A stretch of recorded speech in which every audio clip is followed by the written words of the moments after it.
Yes, hello mga ka-KB. Ito na naman ang inyong kabanong. Nako, ako po humihingi ng pasensya sa inyo dahil ngayong araw na ito ay first day ko po sa taping ng Sangre. Ayan, so sa mga hindi po nakakaalam, ang inyong pong abang lingkod ay nagboboses po. Okay, ako po ang boses sa likod ng inyong pong paboritong karakter sa Encantadia na si Imaw. Yan, since 2005 hanggang 2016 at ngayon po bumabalik po ang Sangre ay ako na naman ako pa rin po ang kinuha na magboses kay Imaw kasi si Imaw po animatronic puppet po 'yon, no? Robotic yung mukha. So ako lang po ang kumbaga bukod tanging Pilipino dito sa Pilipinas na nakakapag-animatronic puppetry. So at the same time ako rin po yung voice actor behind Imaw. Avesala, ako si Imaw ng Encantadia. Avesala. Ayun, di ba? Sample, oh. So, ngayon po, ayan, makikita niya, ito po yung picture niya, ito yung 2016 na Imaw. Pero ngayon po, iba na naman po ang itsura niya. Grabe. Medyo mas cute. Matandang cute na ngayon si Imaw. Pero yun nga po, dahil po nandito ako sa parking lot ngayon, no, pilit ko man sanang mag-record ng ating kabanong story dito sa ating kabanong mobile studio. Ito yung ating sasakyan, ginawa nga po nating recording studio. Hindi ko po maisingit dahil po talagang yung eksena po ni Imaw mayat maya wala akong pahinga. Oo, ngayon lang medyo sabi ko magsisiyan lang ako. Opo, kaya medyo nakasingit po ako ng konti. So ngayon po mga ka-KB, makikiusap lang po ako sa inyo para hindi naman kayo kumbaga ma-zero ngayong araw na ito. Yung ating kaibigan na si Apong Isaak ang magkukwento ngayon sa atin dito sa channel natin. Okay, siya po ang ating kaibigan. Magaling naman din po siya, di ba? Napapakinggan niyo po siya. Apong Isaak, ayan po, ito po yung kanyang channel. So, pwede nyo rin pong isubscribe yan, no? So, siya po yung bisita muna natin ngayon kapalit ng aking pagkukwento. Kasi talagang busy po tayo ngayon, pasensya na po. Pero yun nga, ginagawa natin ng paraan para makapagbigay pa rin kami ng patuloy na entertainment para sa inyong lahat, lalo na yung mga kaibigan natin, mga OFWs dyan sa ibang bansa na grabe, di ba? Very stressful, nakakalungkot, nakakapagod yung mga trabaho nyo dyan at natutuwa ako dahil ako po ang kasama nyo habang kayo'y nagtatrabaho. Ayan, maraming salamat po. At syempre po, yung mga kababayan rin natin narito sa Pilipinas na mga nasa palengke, di ba? Nasa mga sasakyan, nasa mga tricyclean, di ba? Nasa mga kanya-kanyang tindahan, di ba? So, mga kanya-kanyang bahay, kasama yung kanilang mga pamilya, nako, mga mag-asawa nakikinig, yung kanilang mga anak nakikinig pa rin sa ating mga kwento ni Kabanong. Maraming salamat po sa inyong lahat. No, at syempre plug ko na rin po Sangre, abangan nyo po yun. Talagang napakaganda, napakagaling po. Mga kaitsena ko kanina, si Rian Ramos, grabe, ang ganda. Pero nung pagtingin niya sa akin, nagwapuhan na sila sa akin. Joke lang. Okay, so mga kaibigan, hindi na po natin patatagalin, no? Tumutok po tayo, pakinggan po natin ang ating kaibigan na magbibigay ng mga kwento ni Apong Isaak. Sinalubong ni Patrick ang kanyang mga magulang na may bitbit na isang supot sa kaliwang kamay nito na naglalaman ng 4 na pirasong balot penoy na may sukang may sili. Tigdalawa ang kanyang mga magulang. Paborito kasi yun ng kanyang ina at ama. Maliban pa doon, sa kanang kamay ng binata, tangan naman ang isang kahon na naglalaman ng mga grocery. Mano po, tay, nay, mano po. Magiliw niyang bati sa dalawang matanda. Inilagay niya muna ang pinamili sa lamesa, sa kabuong paggalang na inabot ang kamay ng mga magulang. May dala po akong pasalubong sa inyo at saka namili na rin po ako ng mga kailangan dito sa bahay. Awaan ka ng Panginoon, anak. Buti naman, nakauwi ka na ngayon. Alalang-alala kami sa iyo ng nanay mo Ginabi ka na naman masyado sa OT. Napailing naman ang binata. Hindi po. Ganun ba? Kumusta naman ang trabaho mo? Hindi mo ba napapabayaan ang sarili mo, anak? Baka puro ka trabaho Magkakasakit ka niyan. Pag-aalalang sinabi yon ni Mang Dindo sa kanya. Okay naman po ako. Malakas na malakas pa. Kahit po stressful sa work. Mababait po ang mga amo at mga katrabaho ko. Good working area naman po at hindi toxic ang mga kasama ko eh. Malalim na napabuntong hininga si Patrick bago itinuloy muli ang pagsasalita. Kahit po abala ako sa trabaho, di ko naman po nakakalimutan yung mga bilin nyo na huwag kong pababayaan ang sarili ko. Mahirap naman po yung magkakasakit ako na malayo ako sa inyo.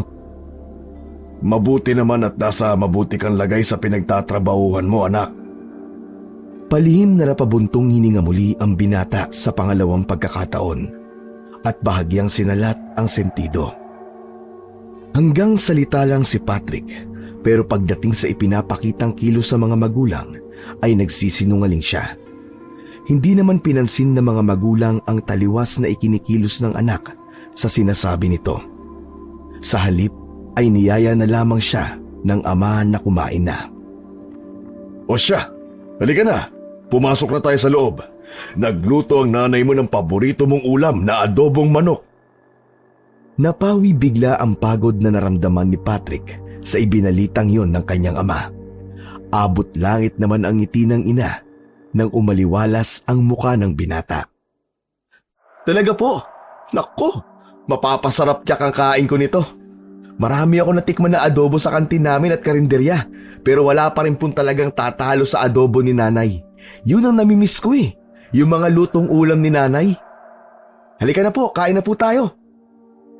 Napatingin siya sa kanyang inang malawak ang pagkangiti sa kanya, saka inilipat ang tingin kay Mang Dindo. Siyempre naman no, ang adobo ng nanay mo may kasamang pagmamahal kaya walang katulad. Walang tatalo pagdating sa pagluluto ang nanay mo. Kaya nga ako na-inlove sa kanya eh, dahil sa luto niyang may kasamang pagmamahal. Nagtawanan pa silang mag-anak bago inakbayan pareho ni Patrick ang mga magulang habang papasok sila sa kanilang bahay. Ang ginang naman ay napapailing na lamang. Pinahinto na ito sa mga banat na korni ni Mang Dindo. Namumula na kasi ang magkabilang pisngi ng kanyang ina. Sumunod naman si Mang Dindo. Oo na po, mahal na Reyna. Titigil na po. Nang aamba pa ang ginang, kaya napalibutan muli ng malakas na tawanan ang kanilang tahanan na mag-aama. Umiling na lamang ang kanyang ina habang isa-isang inaabot ang pinggan sa kanya at sa asawa nito. Habang naghahain ng kanyang nanay, biglang may naalala si Patrick. Ay, oo nga pala. Kanina habang naglalakad po ko pa uwi, nadaanan ko yung kubo malapit sa bukana ng papuntang ilog. May nakatira na pala doon. Kailan pa po? May kumintal naman sa alala ang Ginoo. Oo. 1 linggo pa lang nakakalipat ang mga yon. Mag-asawa daw na malayong kamag-anak ng dating may-ari ng kubo na yon. Hindi ko pa sila nakikita mag-asawa. Binagsabi lang sa akin na mag-asawa nga daw yon. Babatiin ko po sana yung lalaki. Nakita ko kasi na nagsisibak po ng kahoy sa bakuran nila eh. Kaso nag-alangan ako. Mukhang masungit eh. Parang anumang oras aambahan ako ng hawak na palakol. Mahinang natawa si Mang Dindo. Sana binati mo pa rin kahit hindi siya gumanti ng bati. At least alam niya na hindi suplado mga taga rito. Baka sa susunod kung anong isipin nun. O sige po. Sa susunod kapag nakita ko babatiin ko na sila. Saad ni Patrick, sabay kagat sa karning tinusok niya agad ng tinidor na nasa kanyang pinggan. Sarap nito ah. Patrick, anak. Hinay-hinay sa pagkain ha. Opo, tay. Kayo naman. Minsan lang naman masarapan eh. Sa akin nagpapaalala lang. Teka anak. Yung lalaki lang ba yung nakita mo na nandun sa kubo? Oo, hindi ko naman po napansin yung babae. Baka nasa loob po. Baka nga. Ang sabi kasi, yung lalaki lang daw ang malimit na makita. Yung babae naman, wala pang nakakakita sa kanya. Oh, paano pong nalaman na mag-asawa ang nakatira dun? Nagtataka na tanong ni Patrick sa kanyang ama. Sabi ni paring Abner, bumili daw kasi yun minsan sa tindahan niya. Kaya natanong niya yung lalaki kung sino ang kasama. Nabanggit nga na mag-asawa lang sila na nandyan sa kubo. Nako. Si Ninong Abner talaga. Hindi pa huhuli. Napapailing pa ang may edad na lalaki bago sunggaban ang adobo. Tinira na rin nito ang balot na pasalubong ni Patrick, tapos isinamang ibahog sa kanin na may sabaw ng mamantikang adobo. Alam mo naman yun, hindi nahihiyang magtanong kapag may bagong mukha dito sa atin. Okay na rin yung ganon, kaysa naman sa hindi natin kilala mga bagong dayo dahil nahihiya tayo magtanong. Sa bagay, may punto po kayo, Tay. Sinaway naman ng ginang ang mag-ama na mamaya na ang kwentuhan. Kumain na muna silang mag-anak. Parehong natikom ang bibig nila Patrick at Mang Dindo at pinagpatuloy na ang pagkain. Isang security guard si Patrick sa kabilang bayan, sa isang malaking pamilihan doon. Umuupa siya ng maliit na kwarto at 2 beses sa isang buwan kung umuwi siya sa kanila.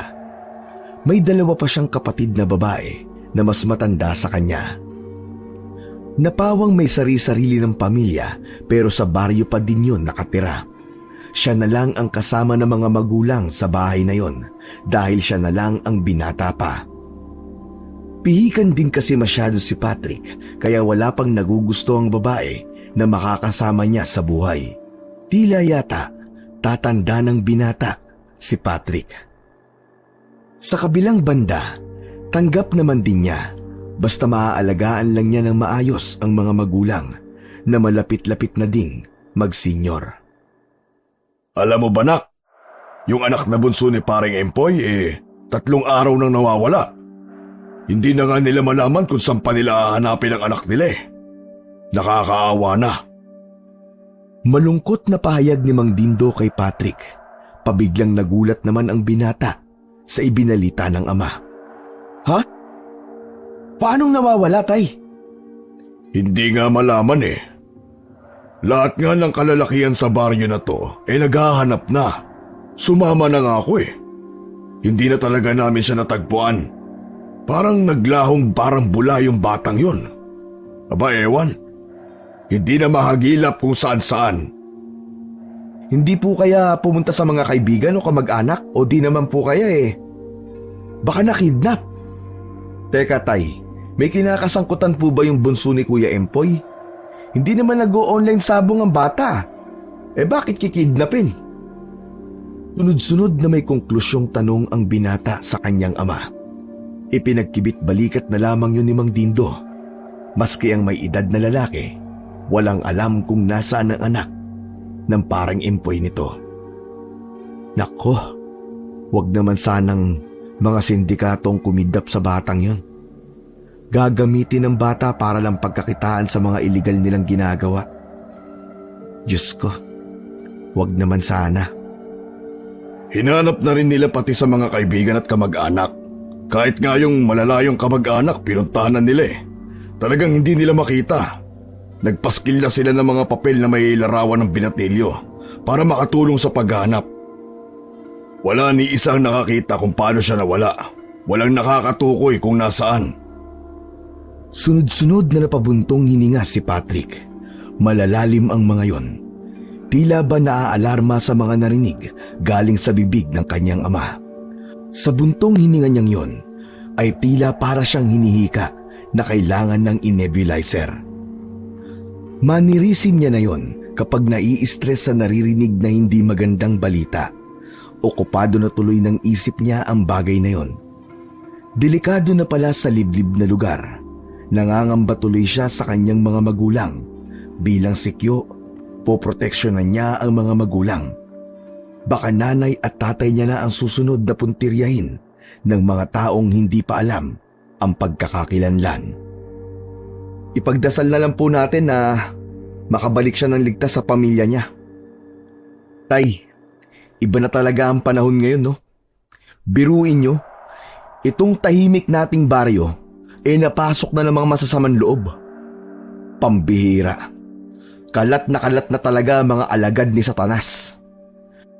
Hinagod naman ni Mang Dindo ang likuran ni Patrick. Ramdam nito na hindi komportable ang anak sa ikinikwento nitong hindi maganda sa binata. Yun nga din ang palagay ko eh. Baka may dumukot sa bata. Pero ayoko nalang banggitin sa mga magulang. Grabe na nga ang hirap ng kalooban nila eh. Ayoko nang dagdagan pa. Hayaan na lang natin ang panahon na magsabi kung ano nga ba ang nangyari sa batang yon. Sana lang po ay maging aral na rin to sa ibang mga magulang para ingatan nila ang mga anak nila. Hindi po biro mawalan ng mahal sa buhay. Sumang-ayon naman ang kanyang mga magulang sa kanyang mga tinuran. Kahit tuloy masarap yung ulam, parang nawala ang gutom ng binata. Kilala niya kasi ang binatang nawawala. Mabait at magalang ito sa kahit sinong kaharap. Lagi pang masiyahin. Parati pa nga niya itong binibiro kapag nagkikita sila. Pagkatapos kumain, nagpahinga na lang muna siya sandali. Balak niya sanang magsibak ng kahoy na panggatong para mabawasan ang gawain ng ama. Dinadaing na rin kasi nito ang rayuma sa paa. Bukod pa doon, iniinda na rin nito ang likuran. Batak naman ang kanyang katawan, putok ang magkabilang braso at may mga pandesal sa tiyan dahil madalas rin siya sa gym. Kaya madali siyang natanggap bilang isang security guard. Nang hindi na gaanong katirik ang araw, lumabas na si Patrick sa may likurang bahagi ng kanilang bahay, kung saan naroon ang nakasalansan na mga kahoy. Kinuha na rin niya ang palakol ng ama. Kakaumpisa pa lang niya nang maabutan siya nito. Ikaw naman talaga oh. Imbis na nagpapahinga ka eh. Yan naman agad ang hinarap mo. Pwede naman na ako ang gumawa niyan sa ibang araw eh.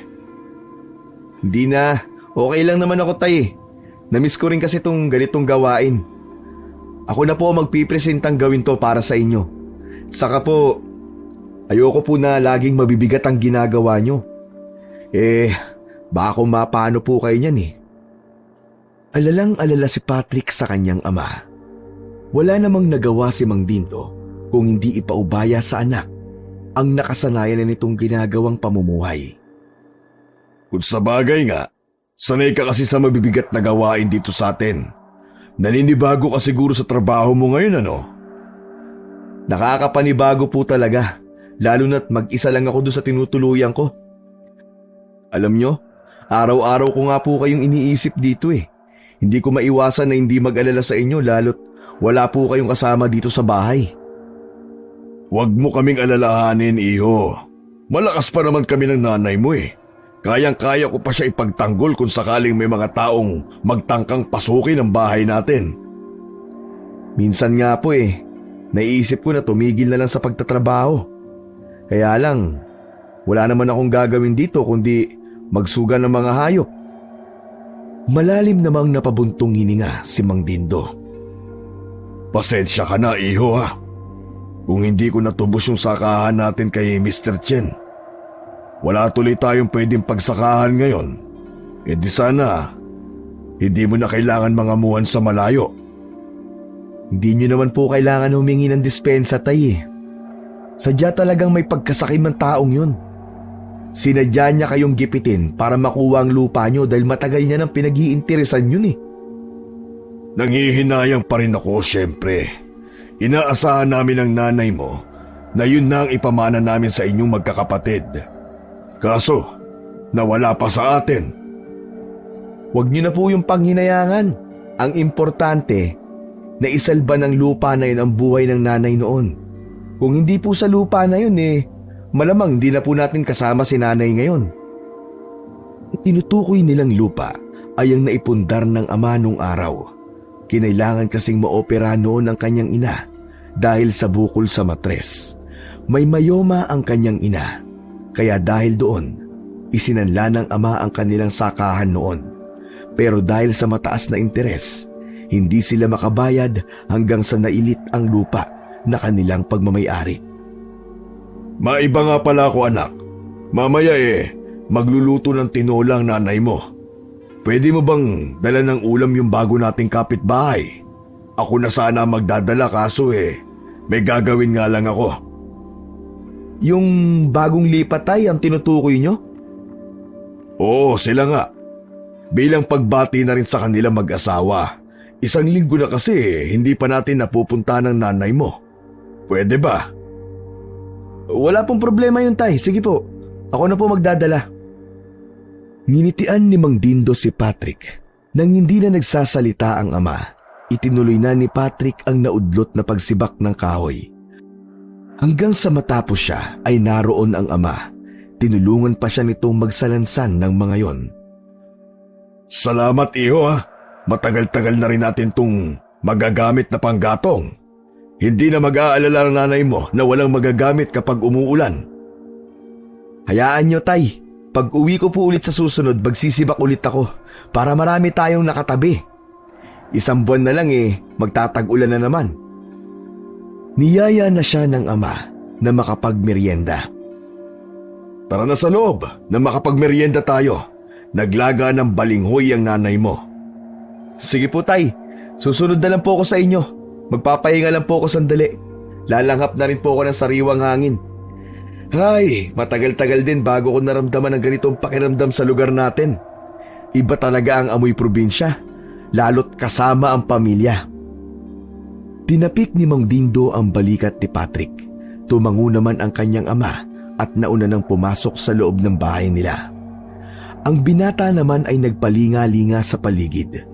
Kanina pa niya kasi nararamdaman na tila may nagmamasid sa kanya. Hindi niya na lang yun binanggit sa kanyang ama.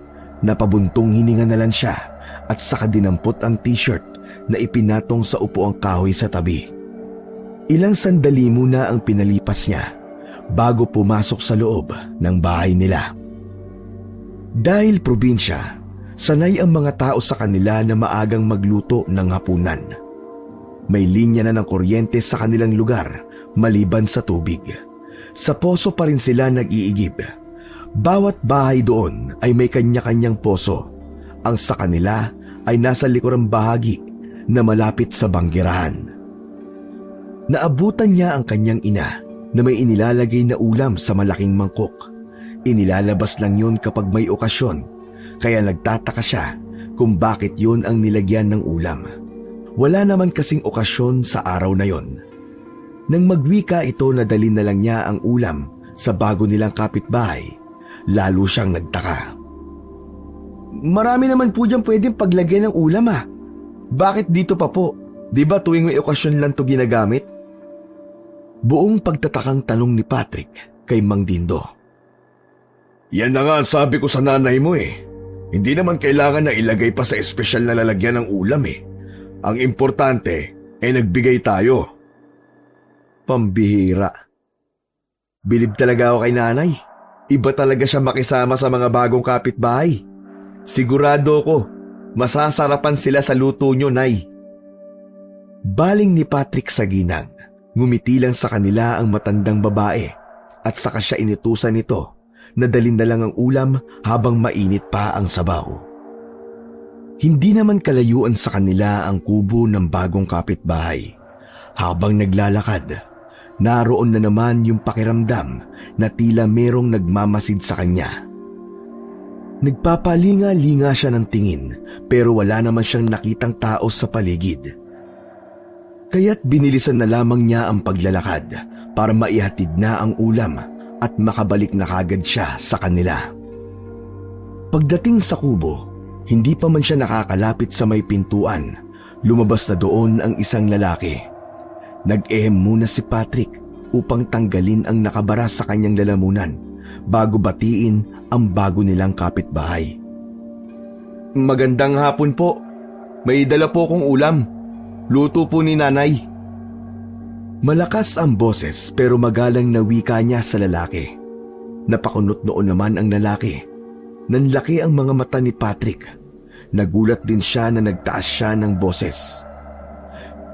Hihingi pa sana siya ng dispensa pero saglit na sinulyapan ng lalaki ang kanyang dala bago tumalikod papasok ng loob ng kubo.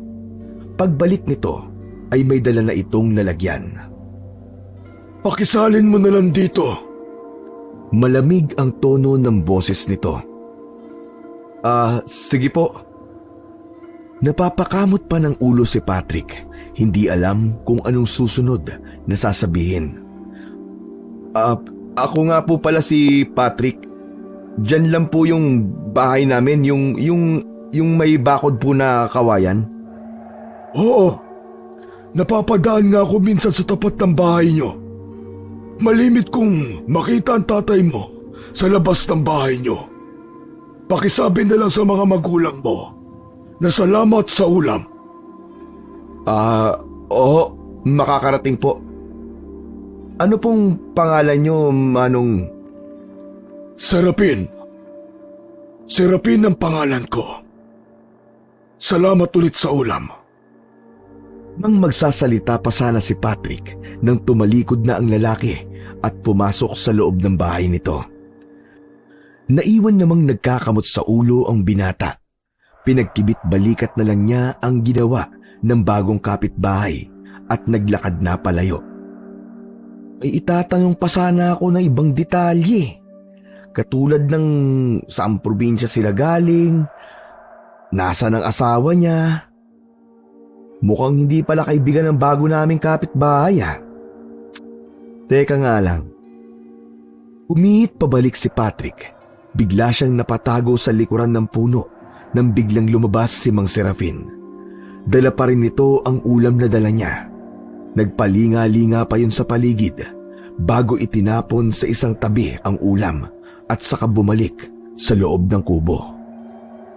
Nagsalubong naman ang kilay ni Patrick sa nasaksiyan niya. Mabigat tuloy ang mga hakbang niya pauwi sa kanilang bahay. Sinalubong naman siya ng mga nakangiting magulang. No, nakausap mo ba yung mag-asawa? Anong sabi? Yung lalaki lang po. Hindi ko po nakaharap yung asawa niya eh. Mang Serapin po pala ang pangalan. Ganun ba? Sabi ng ilan, mukhang mailap nga daw ang mag-asawa dahil hindi naglalabas ng kubo nila. Sana magustuhan nila yung ulam na dinala mo. Sana nga po. Dahil kung hindi po sayang naman. O tara na, kumain na tayo. Ikaw na lang ang hinihintay namin para makapaghapunan eh. Akala nga namin nakipagkwentuhan ka pa, kaya natagalan kang bumalik. Hindi po tay. Nagmamadali nga po si Mang Serapin na pumasok sa loob ng kubo eh. May importante po yatang ginagawa. Kaya lang po ako natagalan nagpahangin lang po ako sa labas. Ganun ba? Minsan ako naman ang dadayo sa kubo nila. Madalan man lang ng kahit konting gulay. Sige tay. Kayo po ang bahala. Nang gabing yon, nakakaramdam ng sobrang pagkaalinsangan si Patrick. Paikot-ikot tuloy siya sa kanyang higaan. Sa katunayan, kanina pa nanlalagkit ang kanyang balat. Hindi na siya nakatiis at bumangon na siya sa kanyang higaang papag. Balak niyang magbuhos para maibsan man lang ang pagkabanas na nararamdaman. Bit-bit ang tuwalya ay nagtungo na siya sa kanilang tapayan. Pambihira. Sobrang init naman ata ngayon. Hindi kaya uulan bukas? Naku, wag naman sana. Ang hirap pa naman bumiyahe palabas ng baryo namin. Tumagal rin ng ilang minuto ang paliligo ng binata. Kahit paano ay naibsan ang init na nararamdaman. Habang nagpupunas ng katawan sa may sala, napatingin siya bigla sa labas ng kanilang bahay. Sadya kasing walang panarayon dahil tiwala naman ang kanyang mga magulang na hindi sila mapapasok ng masasamang loob. Lumapit pa siya sa may bintana.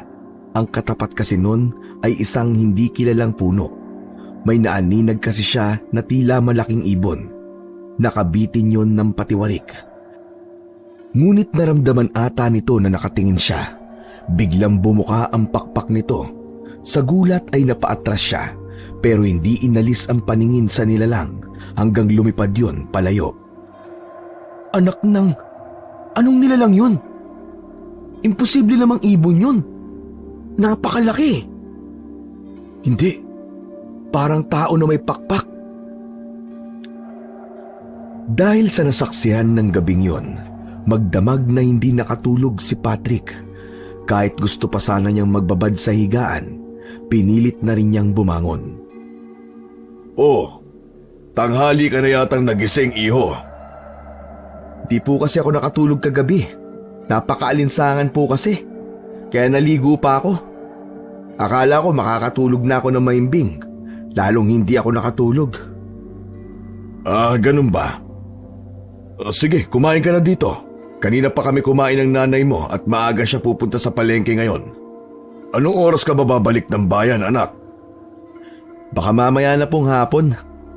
O siya, kukuha pala ako ng mga gulay na pwede mong dalhin sa pag-alis mo, ha? Nang lumabas ang kanyang ama, malalim siyang napaisip tungkol sa nakita niya nang nagdaang gabi.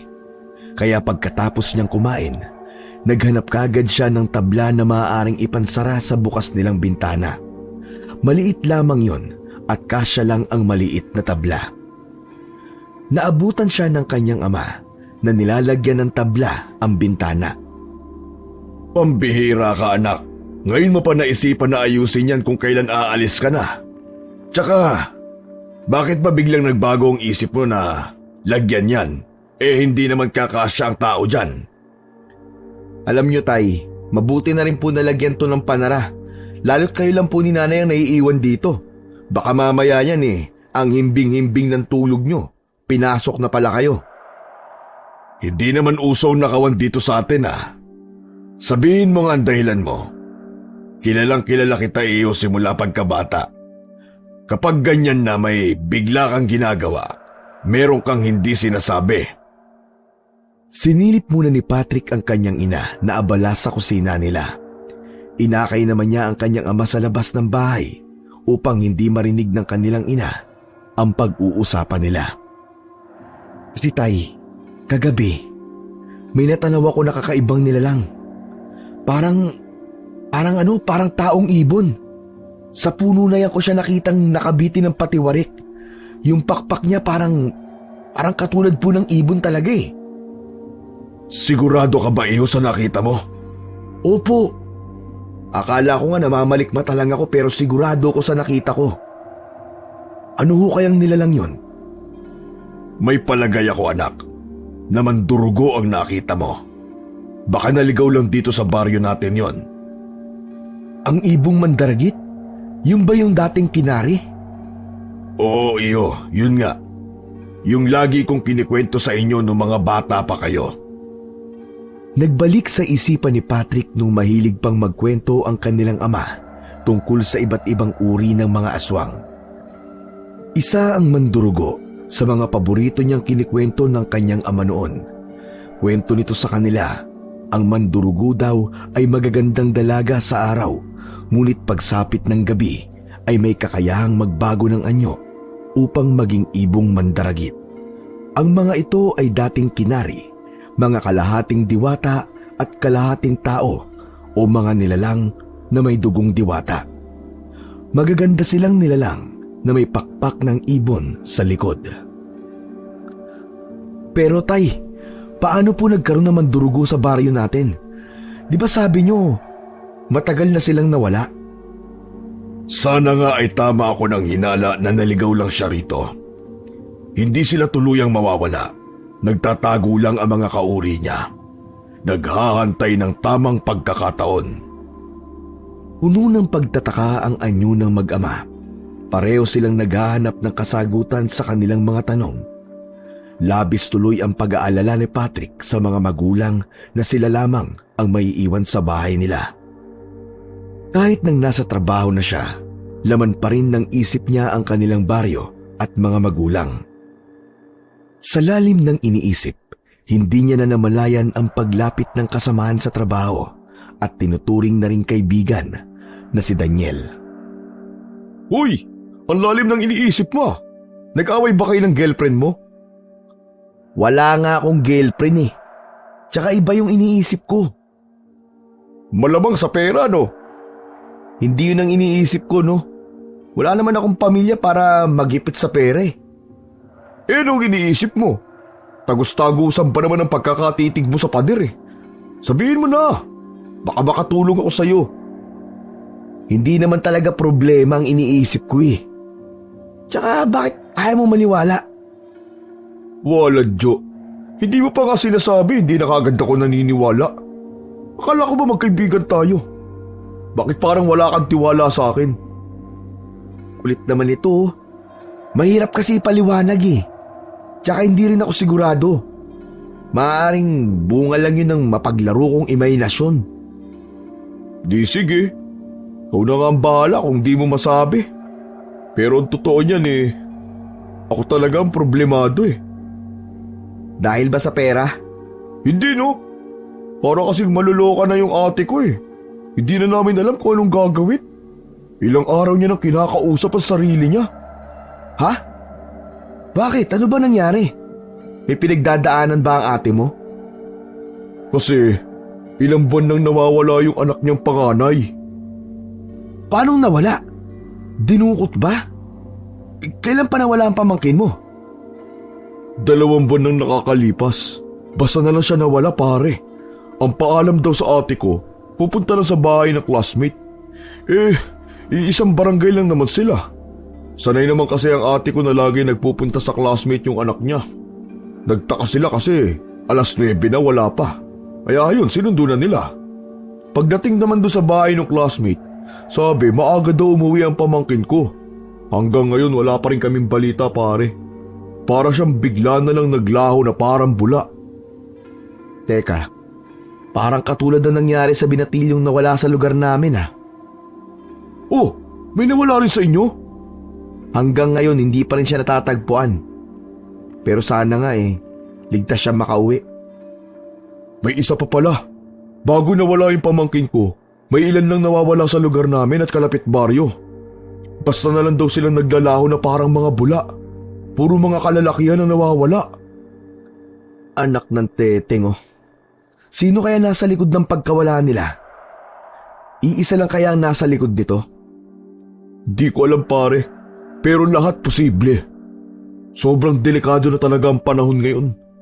Parang lahat kailangan mag-ingat. Nako, sinabi mo pa. Dati mga babae at bata lang ang madalas na nawawala. Ngayon, pati mga kalalakihan na rin.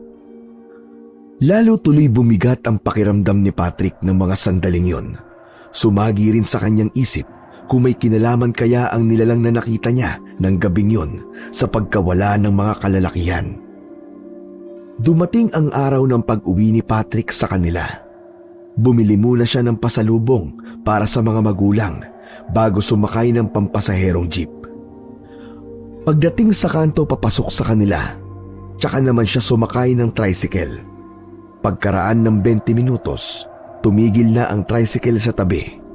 Hindi na kasi ito makakapasok sa looban. Maliban kasi sa makipot ang daan, mabato rin at lubak-lubak ang daan. Matapos makapagbayad, naglakad na siya papasok. Tansya niya, pasado 5:00 na ng mga oras na yon. Nag-aagaw dilim na kasi ng mga sandaling yon. Binilisan niya na ang paglalakad hanggang sa mapatapat siya sa kubo ni Mang Serafin. Naabutan niyang nagsisiga ang matandang lalaki sa maliit na bakuran nito. Malayo pa lang siya, nakatingin na ito sa kanya. Wala sana siyang balak na batiin ito, pero udyok ng kagandahang asal, ngumiti siya at bumati. Magandang hapon po sa inyo, Mang Serafin. Magandang hapon naman sa'yo. Mukhang hapon ka nang nakauwi ah. Opo. Nag-duty po kasi ako sa trabaho bago umuwi ngayon eh. Sige po. Tumango lamang sa kanya ang matanda. Nang makalayo-layo naman siya, lumingon siya sa matanda.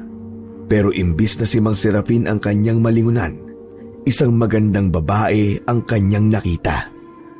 Dahil sa pagkamangha, hindi niya na namalayan na nakatayo na lang siya. Ilang sandali rin nagtama ang kanilang paningin bago ito tumalikod. Pagdating sa bahay, parang wala sa sarili si Patrick na nagmanos sa kanyang mga magulang. Buti nakauwi ka na, iho. Kanina ka pa namin hinihintay ng nanay mo eh. Bala ko nga, kapag madilim na at wala ka pa rin, aabangan na kita dyan sa may labasan. Nag-aalala kasi kami ng nanay mo eh. Kaya lang naman po ako na late ng uwi dahil may dinaanan pa po ako eh. Pero hindi naman po para gabihin ako sa daan. Bakit po parang balisa kayo ni nanay? May nangyari po ba? Simula nung araw na umalis ka, sunod-sunod ang pagkawala ng mga kalalakihan dito sa atin. Hanggang ngayon, hindi pa rin sila natatagpuan.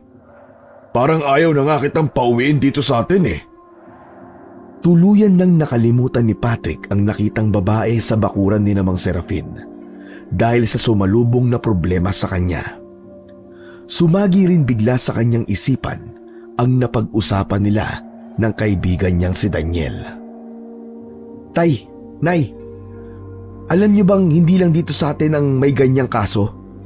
May mga nauna ng lugar na may mga nawawala rin. Hindi kaya iisa lang ang may kagagawan sa pagkawala nila? Totoo ba yan, Iyo? Pero sino naman ang gagawa ng ganyang bagay? Opo, totoo itay. Ang katunayan nga niyan, kaibigan ko pa yung Chewie nung nawawalang binatilyo eh. Sino kaya ang demonyong nasa likod ng lahat ng ito? Napakawalang ya naman niya. Nananahimik ang taga dito, tapos guguluhin lang niya. Anong klaseng nilalang siya? Ang malaking palaisipan sa akin, tay. Ano kaya ang motibo niya sa mga ginagawa niyang to? At saan niya dinadala mga kalalakihan? Mga katanungan na walang tiyak na kasagutan, anak.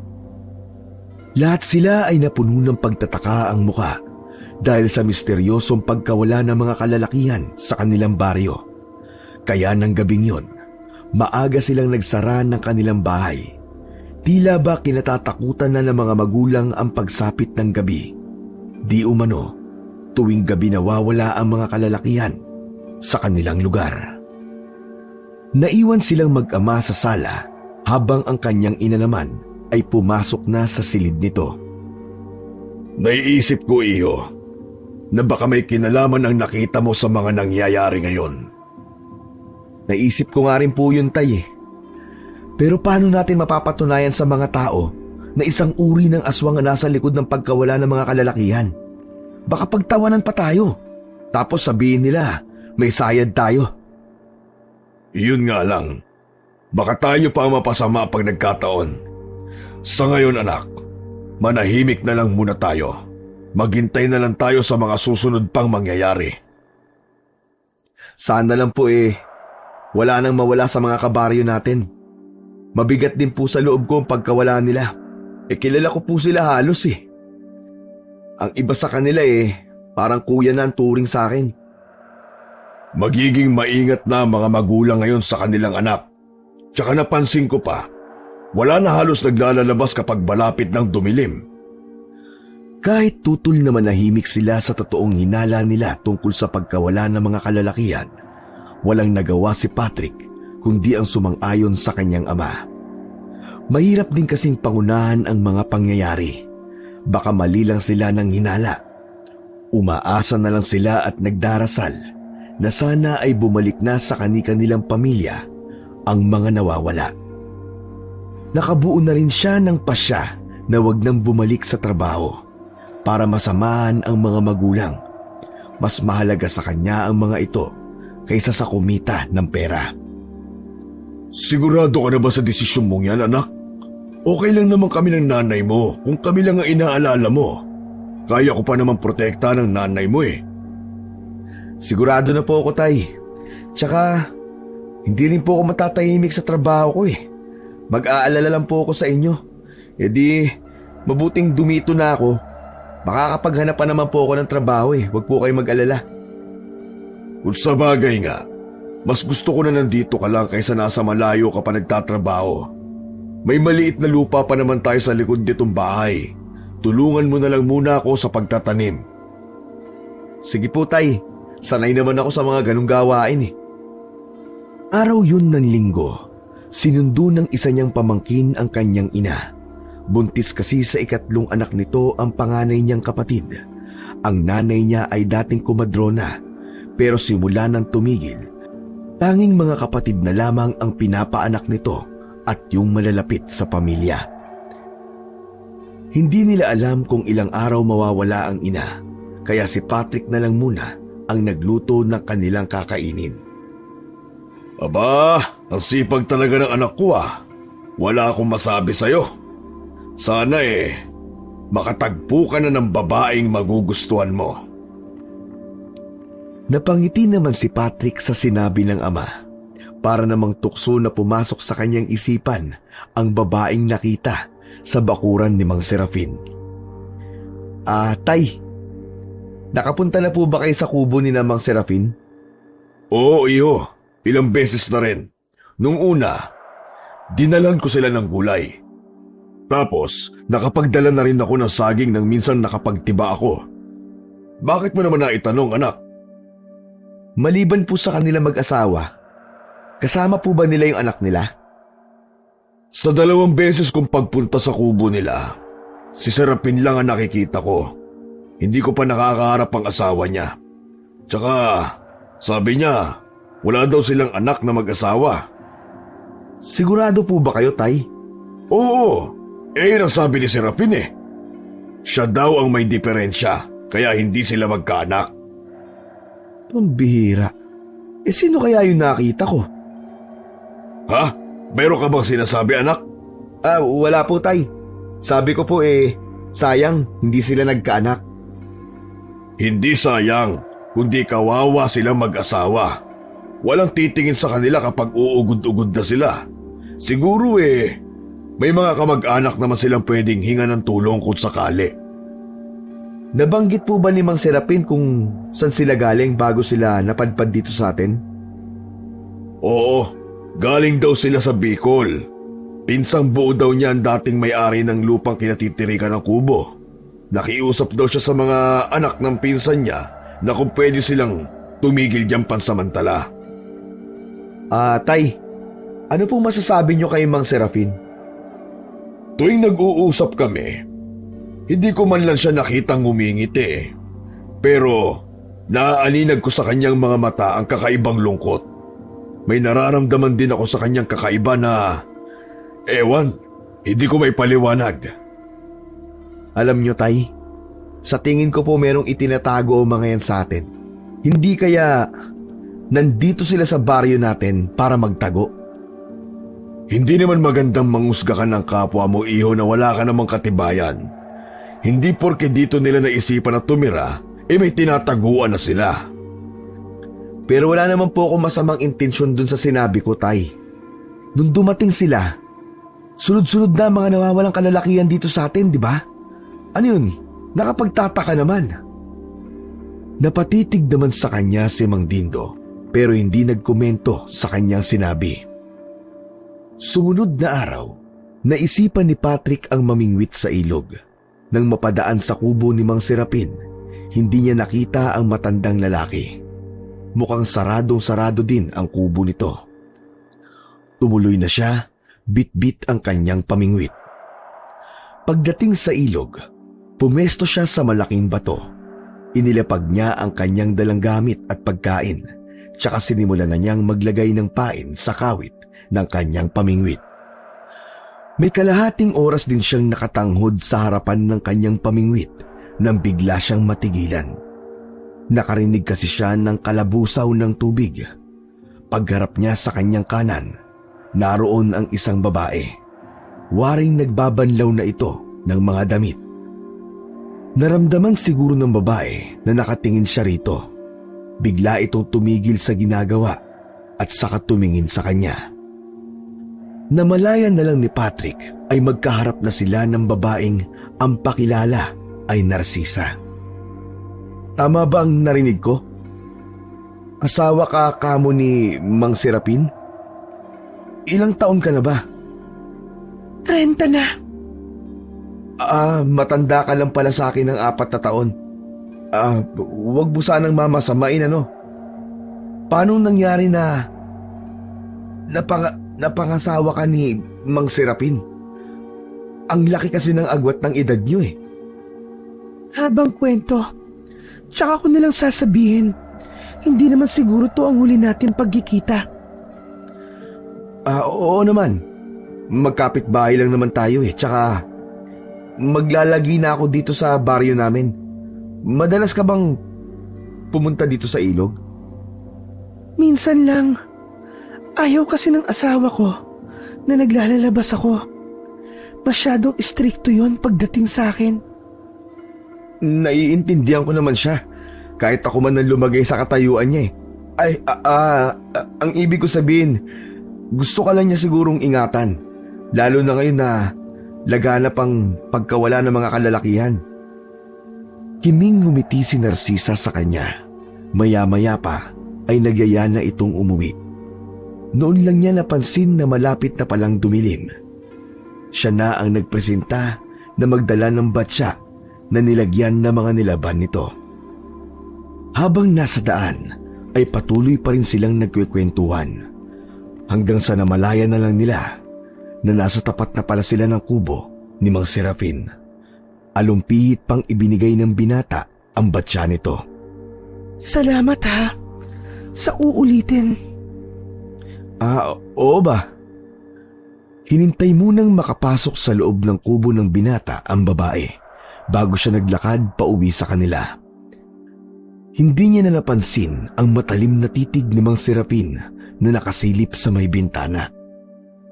Pagdating sa kanila, sinalubong siya ng kanyang ama.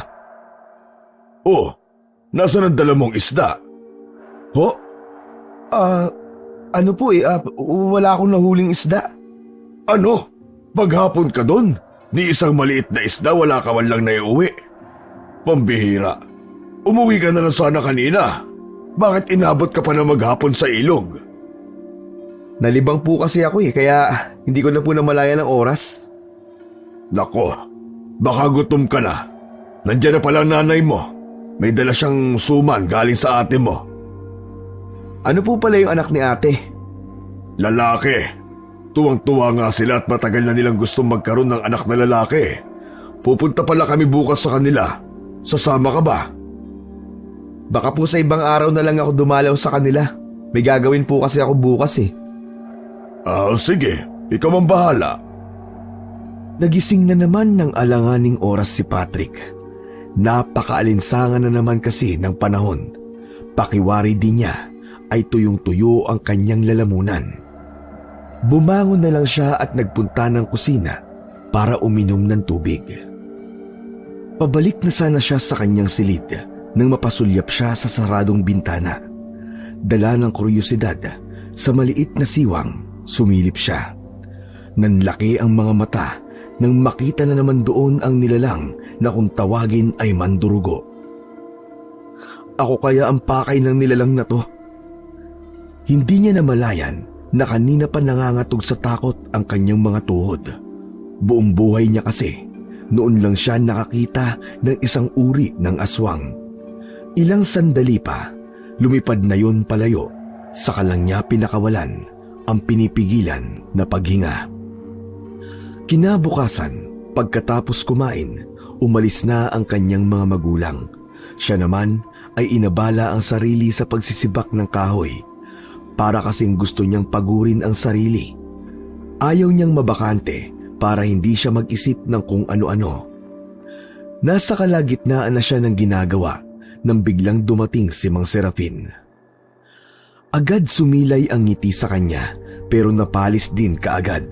Madilim kasi ang anyo nito. Parang galit sa kanya. Mang Serafin, napadalaw po kayo. May kailangan po ba kayo? Tuloy po muna kayo. Hindi na ako magpapaligoy-ligoy pa. Layuan mo si Narcisa kung ayaw mo malagay sa alanganin ang buhay mo. Teka lang, Mang Serafin. Wala naman po akong ginagawang masama Nagkita lang po kami sa may ilog. Tinulungan ko lang po siya na dali ng batya na pinaglagyan ng mga damit na nilaban niya. Huwag niyo naman po sanang bigyan ng mali siya yun.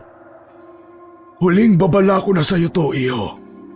Layuan mo si Narcisa kung ayaw mong mapahamak. Hindi mo siya kilala. Teka lang po. Hindi naman po tama na magsalita kayo ng ganyan sa bakuran namin. Wala akong pakialam. Ang gusto ko, sundin mo ang sinasabi ko. Mabilis na siyang tinalikuran nito kahit gusto pa sana niyang magpaliwanag. Buong maghapon tuloy na wala siya sa mood hanggang dumating ang mga magulang niya. Pagkatapos ng kanilang hapunan, Nagpahangin muna si Patrick sa labas ng kanilang bahay. Narinig niya ang papalapit na yabag papunta sa kanya, pero hindi siya lumingon. Mukhang may bumabagabag sa'yo, iho ah. Pwede bang malaman kung ano yon? Galing po kasi dito kanina si Mang Serafin. Binalaan po niya ako na layuan ng asawa niya. Nakita po kasi kami kahapon sa may ilog. Siguro nakita niya kaming sabay na umuwi. Nakita mo ang asawa niya? Ano, mabait ba? Mabait naman po.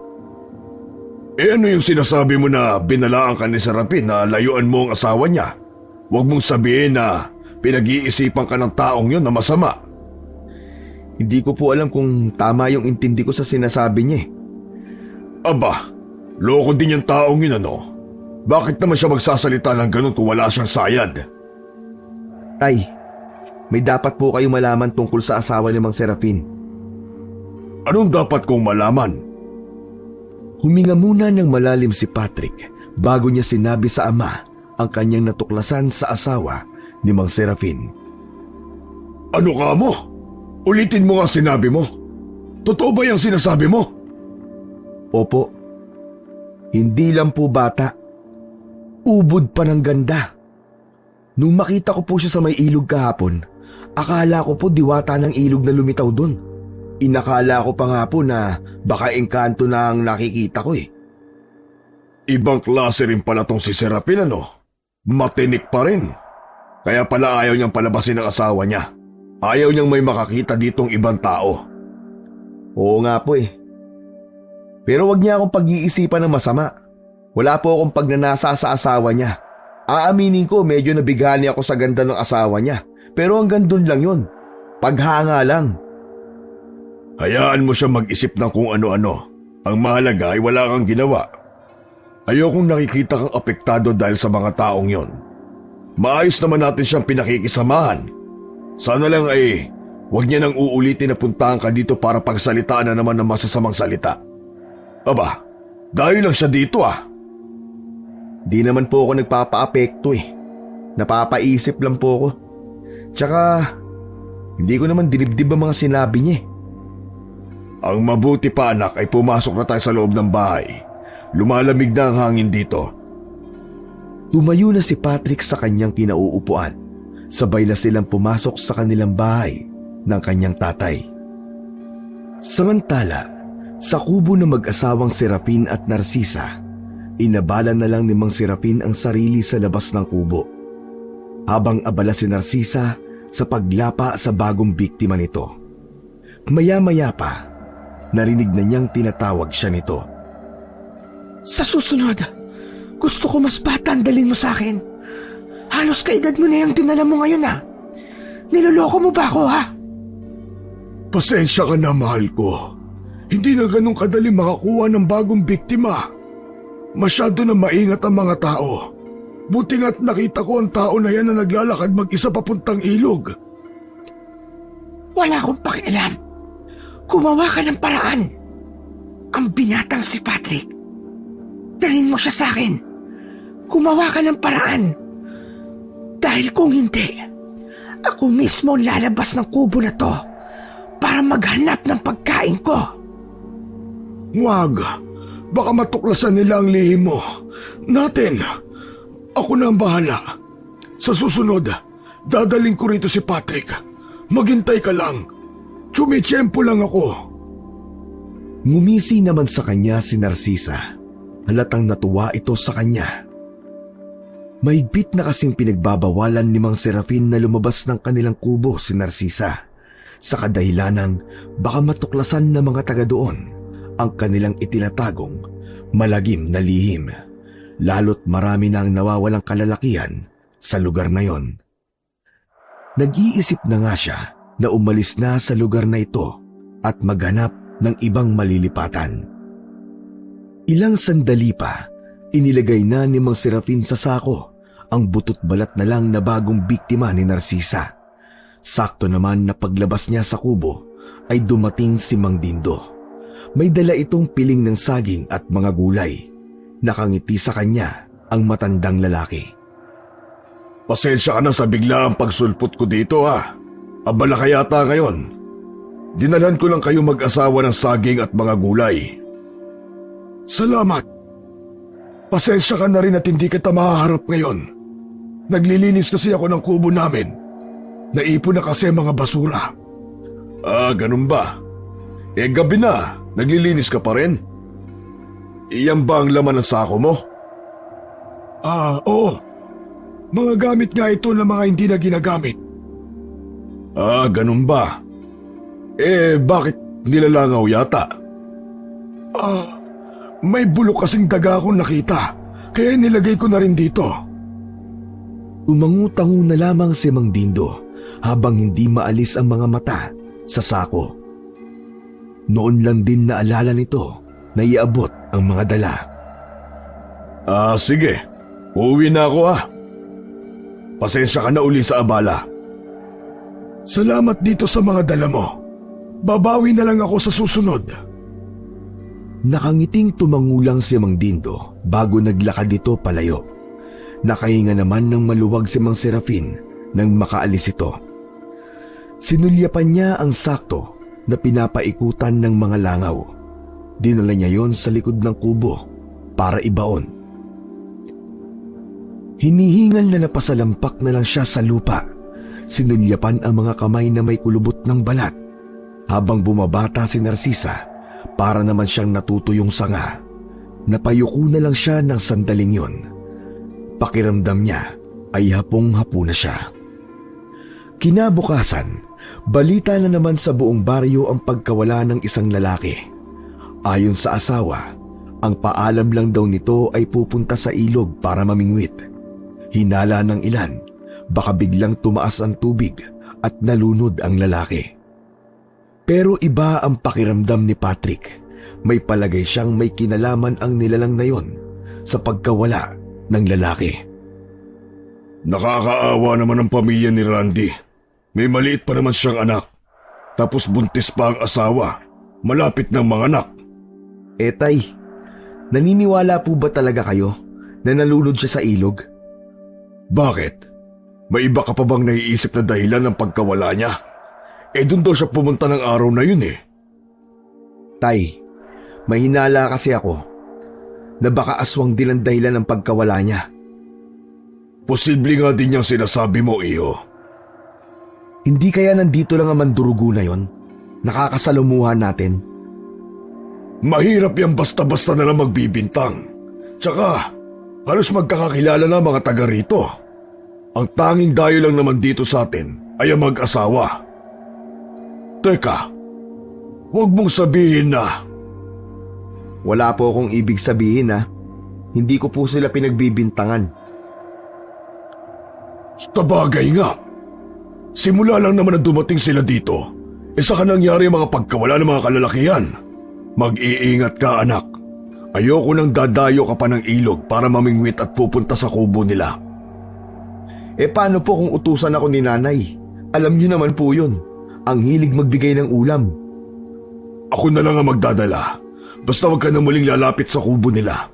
Nagkakaintindihan ba tayo? Tumango na lamang ang binata.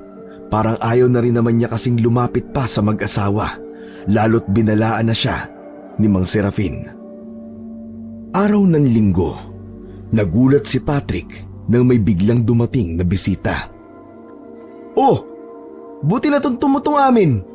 Oo naman, madali lang naman hanapin tong baryo nyo Ba't bigla ka napasugod dito? Nag-aalala kasi ako sa iyo kung bakit bigla ka na lang hindi pumasok sa trabaho Kaya yun, nagbaka sakali akong puntahan ka dito. O tara, sa loob tayo ng bahay. Doon ko ikikwento sa'yo. Sayang, wala si nanay at tatay. Nandun sila ngayon sa bahay ng ate ko Pinaghainan muna ng merienda ng binata ang bisita bago nila ituloy ang kwentuhan. Pare, ikwento mo muna sa akin kung bakit bigla ka na lang hindi pumasok. Pati amo natin nag-aalala sa'yo. Akala may masamang nangyari sa'yo Nag-aalala kasi ako sa mga magulang ko Wala silang kasama dito. Pansin mo naman siguro, magkakalayo ang mga bahay dito. Nung umuwi kasi ako, sunod-sunod ang pagkawala ng mga kalalakihan dito. katulad nung nangyari sa inyo. Sa tingin ko, iisa lang ang nasa likod ng lahat ng to, pare. Tama ka. Yan din ang sa palagay ko eh. Pero mahirap naman kasing basta na lang magturo ng kung sino-sino. Ayaw din ng tatay ko ng ganun. Bakit? May pinaghihinalaan ka ba? Oo pare. Ang mag-asawang dayo dito sa amin. Pero bakit naman sila? Hinala lang naman ang sa akin pare. Simula kasi nang dumating sila dito, sunod-sunod na ang pagkawala ng mga kalalakihan sa hindi malamang dahilan. Kung totoo yung hinala mo, siguro kailangan na natin humingi ng tulong. Kanino naman? Yun nga lang, wala rin kasi akong alam eh. Pero ano kaya sila? Tao ba sila o aswang? Naniniwala ka ba sa mga aswang pare? Oo naman, hindi lang sa kanila, pati sa lahat ng nilalang na hindi natin kauri. Nang marinig ang tinuran ng kaibigan, hindi na rin nagdalawang isip na magkwento si Patrick tungkol sa mandurugo na siyang pinaghihinalaan niyang dahilan ng pagkawala ng mga kalalakihan sa lugar na yon. Nanlaki naman ang mga mata ni Daniel pagkatapos niyang magkwento. Kita sa itsura nito ang takot. Kaya nagkahinala ako na baka sila nga ang nasa likod ng lahat ng mga nangyayari. Dapat pala mag-iingat ka, pare. Malapit pa naman kamo ang kubo nila dito sa bahay nyo. Yun nga sabi ni tatay eh. Pinapaiwas na rin ako na pumunta sa kubo ng mag-asawa. Minsan kasi nagbibigay ng ulam si nanay sa kanila eh. Nakakatakot naman pala sa lugar nyo, pare. Hindi naman to dating nakakatakot eh. Tahimik ang lugar namin. Simula nga lang nang dumating ang mag-asawang dayo, tsaka nagulo ang tahimik na pamumuhay ng mga tao rito.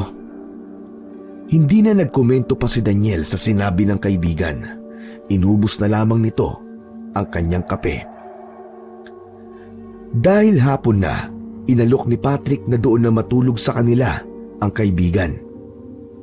Okay lang kaya sa mga magulang mo na may bisita kayo dito sa bahay nyo? Oo naman pare. Sayang at wala sila eh. Hindi mo makikilala. Mababait ang mga magulang ko. Tsak, kung nandito si nanay, naku, ipagluluto ka nun na masarap na ulam. Kaya lang baka bukas pa ang uwi ng mga yun eh. Nawiwili kasi sa apo. Yung kasi ang kauna-unahang apo nilang lalaki. Ganyan talaga mga lolo't lola, pare. Minsan nga, mas mahal pa nila mga apo kaysa sa mga anak nila eh. Sinabi mo pa. Iniba na nila ang usapan pagkatapos, tungkol naman sa trabaho. Maya-maya pa, nagluto na siya ng kanilang hapunan. Sigurado ka bang hindi delikado dito kapag gabi, pare? Bakit? Lalabas ka ba ng bahay pag gabi? Baka kasi pasukin tayo dito sa loob eh. Di sana noon pa. Huwag kang mag-alala, hindi yun makakapasok dito. May mga nilagay si tatay na pangontra sa paligid ng bahay. Kaya nga kahit papano nakakatulog ako. Basta gaalala pa nga ako kapag sila ang naiiwan dito kapag nasa trabaho ko eh. Ayaw naman pumisan sa mga kapatid ko at inaalala din yung mga alaga nilang hayop. Okay, buti naman pala.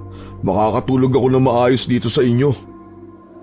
Kaya lang pare, radyo lang ang libangan namin dito eh. Wala kaming TV. Hindi naman kasi mahilig manood ng TV ang mga magulang ko eh. Okay lang yun. Inom na lang kaya tayo ng alak. Aba, sige ba? Meron pa naman natirang lambanog dyan si tatay eh. Pagkatapos ng kanilang hapunan, nagpahinga lang sila saglit at saka inumpisa na ang inuman. Dahil sa masaya nilang kwentuhan, hindi na nila namalayan ang paglipas ng mga oras.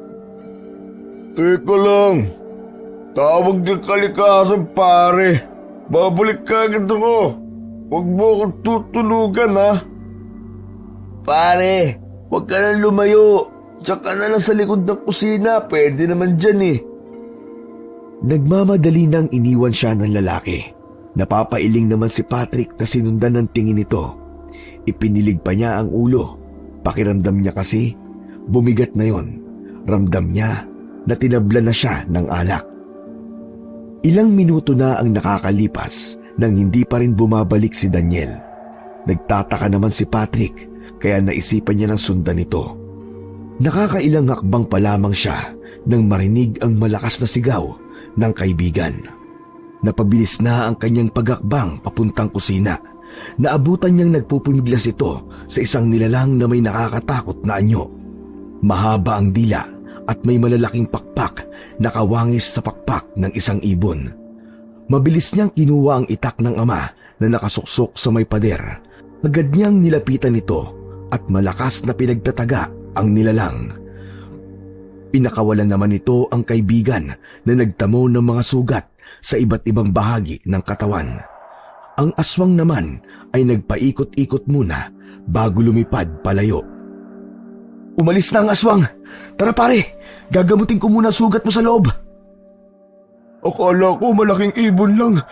Yung pala, halimaw na. Pinahiga muna ni Patrick ang kaibigan sa mahabang upuan at saka siya kumuha ng mga halamang gamot sa eskaparate nila. Malimit silang may mga ganoon dahil malayo sila sa bayan. Nasanay na silang mga halamang gamot lamang ang panlunas nila. Pare, hihingi muna ako ng tulong ah. Dito ka lang. Wag na. Wag mo kong iiwan dito. Parang awa mo na pare. Baka balikan ako ng nilalang na yun eh.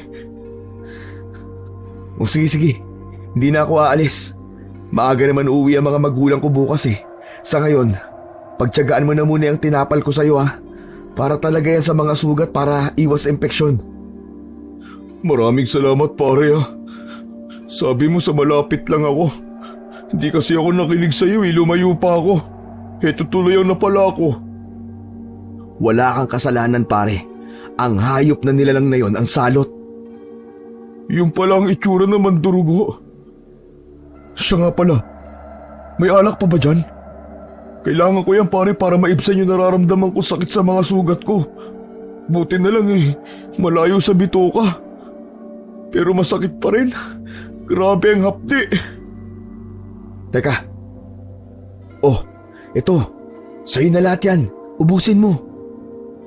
Nang iabot ni Patrick dito ang bote ng lambanog, ay dire-diretso niya yung tinungga.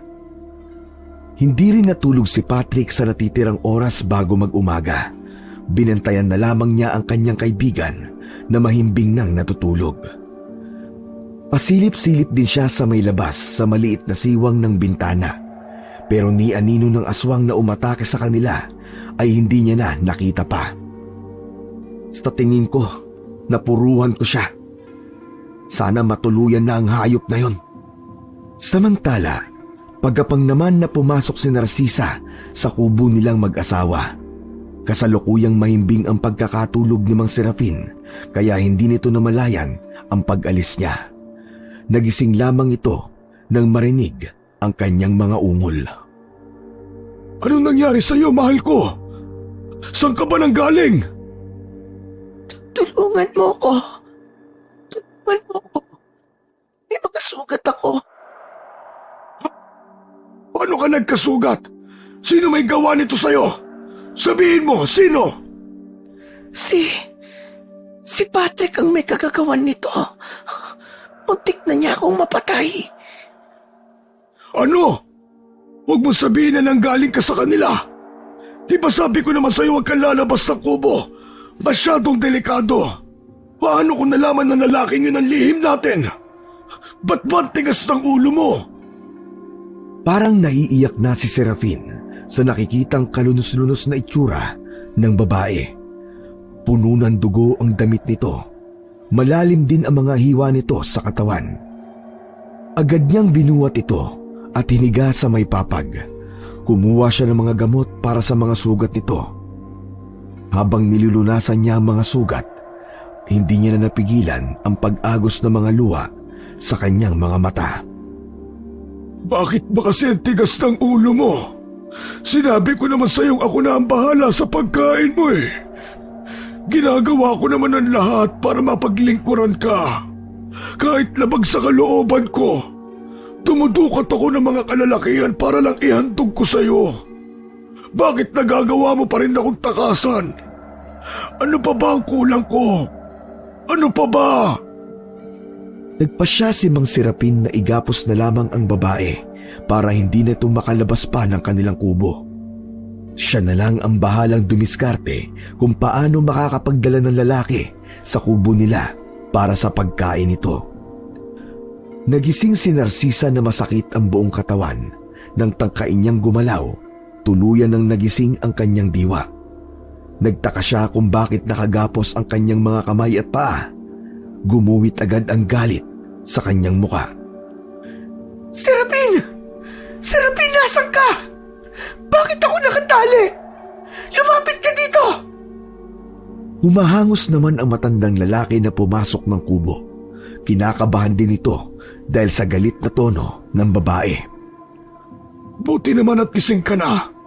Kumusta na ang pakiramdam mo? Bakit mo ako kinapos? Pakawalan mo ako ngayon din. Inuutusan kitang pakawalan mo ko. Ba't ka pa nakatayo dyan? Hindi mo ba ako narinig, ha? Patawarin mo ako, mahal. Hindi ko magagawang pakawalan ka. Magalit ka na kung gusto mo. Ginagawa ko to para protektahan ka. Kita mo na't muntik ka nang mapatay. Wala akong alam sa mga sinabi mo. Basta pakawalan mo ko. Oras na makawala ko rito, sinasabi ko sa'yo, papaslangin na kita. Wala ka ng silbi sa'kin. Matanda ka na. Bumalatay naman sa mukha ni Mang Serapin ang hindi pagkapaniwala sa mga sinabi nito. Maging ang sakit ay rumihistro sa kanyang mukha. Mahal ko, bakit mo yan sinasabi? Kahit kailan ba hindi mo ko minahal? Kahit kailan, hindi kita minahal. Para sa akin, isa ka lang alipin. Wala ka ng silbi sa akin. Kapag nakawala ako dito, ikaw na ang isusunod ko. Inalimutan ko ang marangya kong buhay. Tinalikuran pati ang pamilya ko at mga kaibigan para lamang sa'yo. Tapos maririnig ko yan sa'yo. Talaga bang sagad na hanggang buto ang pagkahalimaw mo? Ni awa, wala akong nararamdaman para sa'yo. Pagmamahal pa kaya? Isa ka lang alipin na pinupuna ng gutom na aking nararamdaman. Yun lang ang silbi mo sa akin. Oras na makawala ko rito, si Patrick na ang ipapalit ko sa'yo. Total matanda ka na at uugod-ugod pa. Mabagal ka ng kumilos. Ano pa ba ang silbi mo? Nilipasan ka na ng panahon. Umiim naman ang anyo ni Mang Serapin at kumuyom ang mga kamao. Walang kibong lumabas siya ng kubo nila. Nagwala naman si Narcisa at paulit-ulit na sumigaw. Ito pala ang mapapala ko sa'yo. Sa loob ng 20 taon na pagiging sunod-sunuran ko sa'yo, ang dami mong naging biktima sa bawat lugar na nililipatan natin. Hanggang sa panaginip, sinusundan nila ako. Paulit-ulit nila akong inuusig. Pero kahit magkaganon, ay hindi pa rin ako umalis sa tabi mo. Bakit ngayon ko lang napagtanto na ang mga nagawa ko ay malaking kasalanan? Sa kauna-unahang pagkakataon, noon lang labis na pinagsisiyan ni Mang Serapin ang mga nagawang kasalanan. Parang sasabog ang dibdib niya sa bigat ng dinadala. Kahit ata ipako siya sa krus, ay hindi nun mababawasan ang mga kasalanan niya. Ilang gabi nang kumakalam ang sikmura ni Narcisa. Ilang gabi na rin na hindi niya nakikita si Serafin. Makailang beses niyang tinatawag ang pangalan nito, pero hindi ito tumutugon. Lingid sa kanya, kasalukuyang nasa bahay nila Mang Dindo ang matandang lalaki. Bakit ka nandito? May kailangan ka ba? Gusto kong humingi ng tulong. Hirap na kasi ako. Ilang taon ko na ring daladala to sa dibdib ko. Para akong unti-unting pinapatay nito sa paglipas ng mga taon. Habang nagsasalita, nanatiling nakayuko lamang ito. Nagkatingin na naman ang mag-anak. Hindi pa rin kasi nila maintindihan ang ipinapahiwatig ng matandang lalaki. Pero kitang-kita nila sa itsura nito ang matinding paghihirap ng kalooban nito. Mang Serafin, pwede niyo po bang ipaliwanag sa amin kung paano namin kayo matutulungan? Tungkol po ba to sa asawa niyong si Narcisa? Doon na umangat ang mukha ni Serafin. May namumuuring luha sa mga mata nito. Tungkol sa kanya at sa pagkawala ng mga kalalakihan sa baryo na to. Nigting naman ang mukha ni Patrick sa narinig. Kumpirmasyon kasi yon na tama nga ang hinala niya sa mga ito. Ipinagtapat na ni Mang Serafin ang lahat-lahat mula sa simula. Nais na raw nitong ituwid ang mga nagawang pagkakamali. Hindi na raw nito makayanan ang usig ng budhi na hanggang sa pagtulog ay sinusundan siya. Pagkatapos ipagtapat ang lahat, nagpaalam na rin ito. Laylay ang balikat na naglakad ito pauwi sa kanila. Nakatanaw pa rin silang mag-ama kahit hindi na nila nakikita ang matandang lalaki. Naniniwala po ba kayo sa sinabi ni Mang Serafin? Oo, nakikita ko sa mga mata niya ang paghihirap ng kalooban niya. Duda po kasi ako sa mga sinasabi niya. Paano kung isa lamang yung patibong?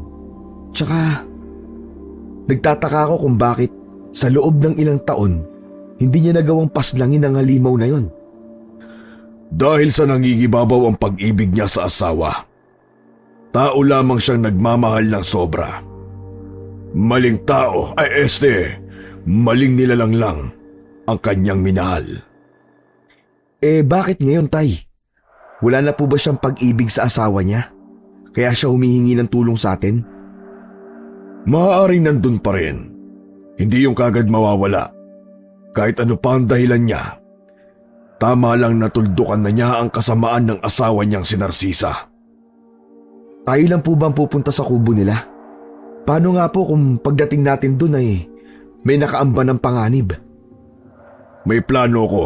Huwag kang mag-alala. Kakausapin ko ang ilan nating kababaryo. Napakunot noon na lamang si Patrick sa sinagot na yon ng kanyang ama, pero hindi na lamang nagkomento. Hanggang sa dumating na nga ang sandali. Dala ang itak ng ama na nakatali sa bewang at isang bolo. Nagtungo na si Patrick sa kubo ng mag-asawang Serafin at Narcisa. Doon na lamang niya hihintayin ang kanyang ama. Nasa loob na siya ng bakuran ng mga ito nang makarinig ng mga angil sa loob. Bukas ang nag-iisang bintana sa kubo na yon. Lumapit naman doon si Patrick at sumilip. Ganoon na lamang ang sindak niya nang makitang nakahandusay si Mang Serafin sa lupa habang nakayuko rito ang asawa. Pag-angat ng mukha ni Narcisa, punong-puno ng dugo ang bibig nito. Isang singhap ang kumawala sa kanya. Agad na lumingon ito sa kanya. Napaatras naman dahil sa takot si Patrick. Akmang tatakbo siya nang biglang humarang sa daraanan niya si Narcisa.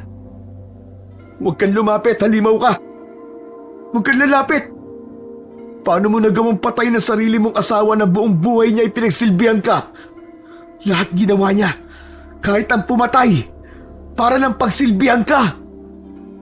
Una ang ipapalit ko sa kanya. Buti ikaw na rin ang kusang pumunta rito.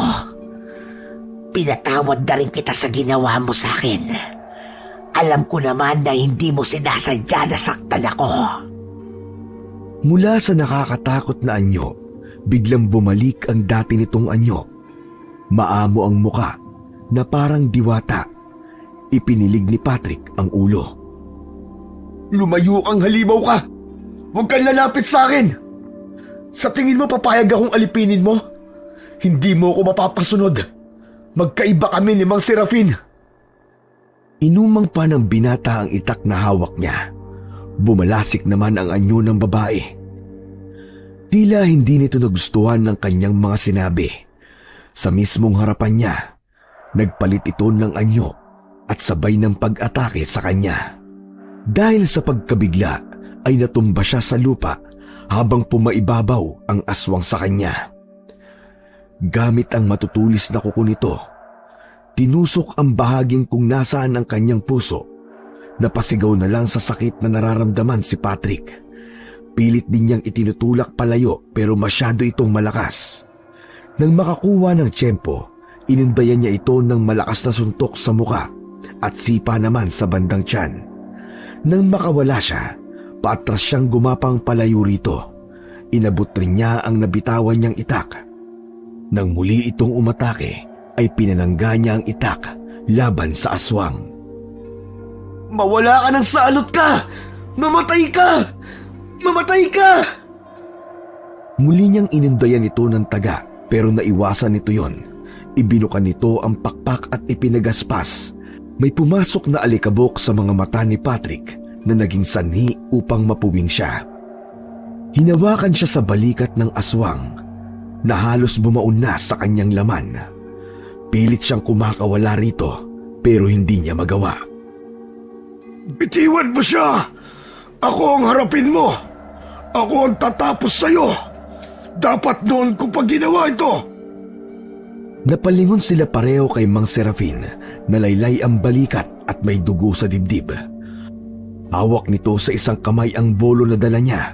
Ito naman ang hinarap ni Narcisa. Mang Serapin, wag na po!